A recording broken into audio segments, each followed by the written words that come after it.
তীব্র তাপদাহে পড়ছে বাংলাদেশ সহ এশিয়ার বিভিন্ন দেশ। তাপমাত্রা 40 ডিগ্রি থেকে 50 ডিগ্রিতে গিয়েও ঠেকেছে কিছু স্থানে। গরমের এই উত্তাপের মাঝেই সামাজিক যোগাযোগ মাধ্যমে উত্তাপ ছড়ালেন দুই বাংলার জনপ্রিয় অভিনেত্রী নুসরাত ফারিয়া।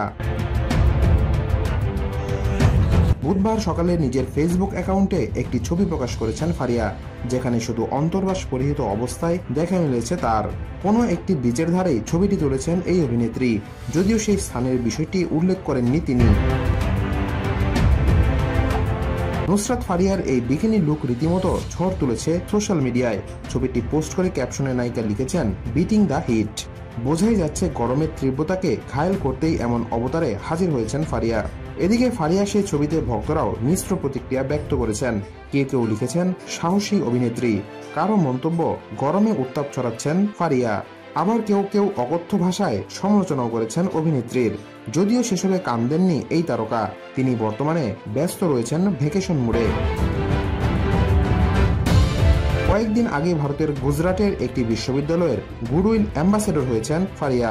এরপর দেশের বাইরে বিভিন্ন স্থানে ঘুরে বেরিয়েছেন তিনি। নুসরাত ফারিয়াকে সবশেষ বঙ্গবন্ধু শেখ মুজিবুর রহমানের জীবনী নিয়ে নির্মিত চলচ্চিত্র মুজিব একটি জাতির রূপকারে দেখা গেছে। শ্যাম বেনেগাল পরিচালিত সিনেমাটিতে শেখ হাসিনা চরিত্রে অভিনয় করেছেন এই অভিনেত্রী।